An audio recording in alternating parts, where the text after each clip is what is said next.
कमला अपने माता पिता की चौथी संतान थी। उसके पिता राधेश्याम गांव के मुखिया थे। कमला की किस्मत जन्म से ही खराब थी। अभी वो 2 साल की भी नहीं हुई थी, तब बिस्तर से गिरकर उसके सिर में कोई अंदरूनी चोट लग गई थी। इस चोट की वजह से 5 साल का होने पर भी उसे ठीक से बोलना नहीं आया था। वो बड़ी मुश्किल से हकला कर बोल पाती थी। फिर 5 साल का होने पर उसे चेचक की बीमारी ने आ जकड़ा था। बीमारी तो कुछ दिनों में ठीक हो गई थी, मगर उस बीमारी ने कमला के चेहरे पर जिंदगी भर का निशान यानी चेचक के दाग छोड़ गई थी। राधेश्याम की कमला से बड़ी 3 और बेटियां थीं। उनके साथ बचपन में ऐसा कोई हादसा नहीं हुआ था। वे सभी स्वस्थ और सुंदर थीं। कमला के माता पिता जब उसे देखते तो उनके मुंह से बस आह निकलती थी। उसके पिता उसकी माँ से अक्सर कहा करते थे, एक तो मंद बुद्धि, ऊपर से ये चेचक के दाग। भगवान जाने इस लड़की का क्या होगा। खैर, समय बीतता रहा और कमला अब 6 साल की हो गई। गांव का भी विकास हो रहा था। आज पहली बार गांव में प्राइमरी स्कूल खुलने वाला था।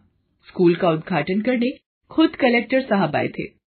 उद्घाटन के बाद कलेक्टर साहब मुखिया राधेश्याम से मिले और उससे बोले, आपकी भी तो एक 6 साल की बेटी है, उसे इस स्कूल में पढ़ने भेजिए। आप गांव के मुखिया हैं। जब आप लड़कियों को पढ़ाने की पहल करेंगे, तब दूसरे लोग भी अपनी बच्चियों को पढ़ने भेजा करेंगे। कलेक्टर साहब की बात टालने का साहस राधेश्याम में नहीं था। वो घर गया और अपनी पत्नी सुमित्रा को सब बातें बताई। जब कलेक्टर साहब ने कहा है तो उनकी बात कैसे टाली जा सकती है। मैं कल कमला को तैयार कर दूंगी, आप उसका दाखिला करवा दीजिएगा। अगले दिन उसकी माँ कमला को तैयार करने लगी। कमला को आज पहली बार सजाया संवारा जा रहा था। उसकी समझ में नहीं आ रहा था कि ये सब क्या हो रहा है।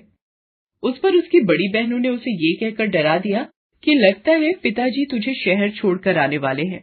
ये सुनकर कमला बुरी तरह डर गई और रोने लगी। लेकिन उसके रोने का किसी पर असर नहीं हुआ। उसके पिता उसे जबरदस्ती स्कूल ले गए और वहां उसे टीचर की निगरानी में छोड़कर वहां से चले आए। टीचर उसे लेकर केजी क्लास में गई और बाकी बच्चों से कहा, बच्चों, आज तुम्हारी क्लास में तुम्हारी एक नई दोस्त आई है। सबको अपना नाम बताओ बेटा। कमला पहले तो डर रही थी, मगर जब उसने अपनी ही उम्र के काफी सारे बच्चों को देखा तो उसका डर थोड़ा कम हो गया। उसने बड़ी मुश्किल से बोलना शुरू किया, कमला। बच्चों, ये कमला है। आज से ये तुम्हारी क्लास में ही पढ़ेगी। फिर टीचर ने कमला को एक सीट पर बिठा दिया। अपनी ही उम्र के दूसरे बच्चों से कमला इससे पहले कभी नहीं मिली थी। धीरे धीरे उसका डर दूर हो गया और उस दिन वो बाकी बच्चों के साथ खूब खेली और मस्ती की। उसे स्कूल भा गया था। अब वो रोज स्कूल आने लगी। घर से ज्यादा उसे स्कूल अच्छा लगने लगा था। एक दिन क्लास में, बच्चों, कल मैंने तुम्हें 1 से 100 तक काउंटिंग याद करने को कहा था। किस किस ने याद किया है? फिर टीचर एक एक बच्चे से पूछने लगी। किसी को 50 तक याद था तो किसी को 70 तक। पूरी क्लास में सिर्फ एक कमला ही ऐसी थी जिसे पूरी 100 तक की गिनती याद थी। सिर्फ एक दिन में ही कमला ने 100 तक की गिनती याद कर ली। इसे हकलाता हुआ देखकर सब इसे मंदबुद्धि समझते हैं, मगर ये तो दूसरे बच्चों से ज्यादा तेज है पढ़ने में। बस इसकी हकलाहट दूर करने के लिए कुछ करना चाहिए। ये सोचकर टीचर कमला के माता पिता से मिली और उनसे कहा, कमला की हकलाहट दूर हो सकती है, बस उसे स्कूल के बाद 1-2 घंटे मेरे पास छोड़ना पड़ेगा। कमला के माँ बाप को भला क्या एतराज हो सकता था। उन्होंने झट से हामी भर दी। उस दिन से स्कूल के बाद कमला टीचर के पास ही रुकती और टीचर तरह तरह के उपाय करके उसकी हकलाहट दूर करने की कोशिश करती। कभी वो कमला से जोर जोर से अखबार पढ़वाती तो कभी उससे कोई कविता या कहानी पढ़वाती। टीचर की मेहनत रंग लाई और कमला की हकलाहट कुछ ही महीनों में खत्म हो गई। हकलाहट खत्म होते ही जैसे कमला में एक नया आत्मविश्वास पैदा हो गया। उसने अपनी पढ़ाई जारी रखी और धीरे धीरे सीढ़ियां चढ़ते हुए पहले इंटर और फिर बीए की परीक्षा पास कर ली।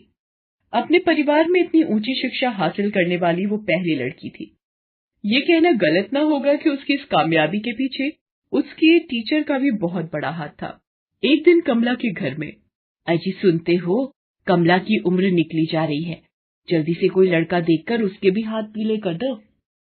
तुम्हें क्या लगता है कि मुझे इस बात की कोई फिक्र नहीं है?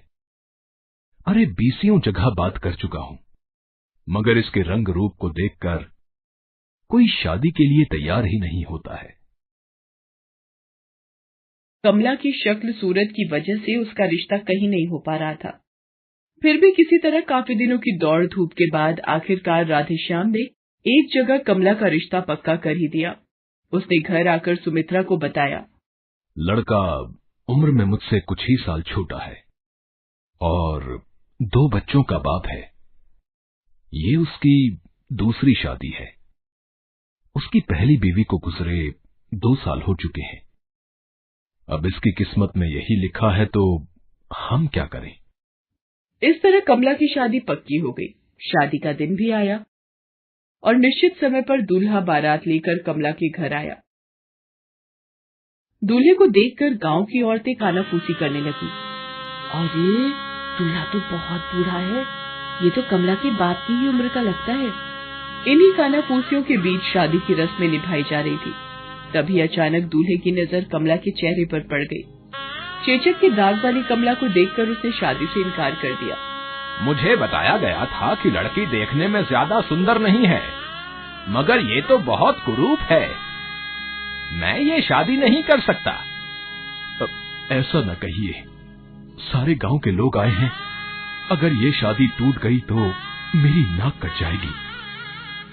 ठीक है, मैं शादी करने को तैयार हूँ, मगर मुझे दहेज में 1 लाख रुपए ज्यादा चाहिए। हाँ, अपना सब कुछ गिरवी रखकर मैं ये शादी करवा रहा हूँ।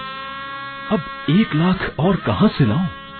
मैं ज्यादा से ज्यादा 50,000 का इंतजाम कर सकता हूँ। अरे अब मान भी जाओ, 50,000 की रकम भी काफी है। लड़की देखने में अच्छी नहीं है तो तुम भी कौन से जवान हो, है? इस तरह सबके समझाने बुझाने से दूल्हा फेरों के लिए मंडप में आया। पंडित ने दूल्हा दुल्हन को फेरों के लिए कहा। दूल्हा तो चलने को तैयार हो गया, मगर कमला रुकी रही और सबके सामने उसने अपना घूंघट उतार दिया और दृढ़ स्वर में बोली, मुझे ये शादी मंजूर नहीं है। उसकी बात सुन सब लोग तरह तरह की बातें करने लगे। उन्हें इस तरह बातें करता देख कमला ने कहा, क्यों, आप लोगों को आश्चर्य हो रहा है ना कि आज ये गूंगी गाय कैसे बोलने लगी? अरे जिस आदमी को मेरे ज्ञान से कोई मतलब नहीं, जो सिर्फ मेरा रूप और मेरे पिता के पैसों को देखकर मुझसे शादी करने जा रहा है, ऐसे इंसान के साथ मैं अपनी जिंदगी नहीं बिता सकती। आज मैंने फैसला कर लिया है कि इस गांव और देश के लोगों के बीच एक मिसाल कायम करूंगी। मैं लोगों को बताऊंगी कि ऐसे दहेज के लोभियों के हाथों अपनी बेटी देने से अच्छा है अपनी बेटी को ज्ञान की रोशनी दो, जैसे मेरे माँ बाप ने मुझे दी है। आज से मैं ये प्रण लेती हूँ कि मैं अपने देश की ऐसी बेटियों, जिन्होंने आज तक कभी स्कूल का मुंह भी नहीं देखा है, उनकी शिक्षा के लिए काम करूंगी, ताकि मुझ जैसी और भी लड़कियां इन जैसे दहेज लोभियों का शिकार न बन पाएं। कमला की बातों ने वहां इकट्ठा लोगों के अंतर्मन को छू लिया। अब सब आश्चर्य से नहीं, बल्कि श्रद्धा और गर्व से कमला को देख रहे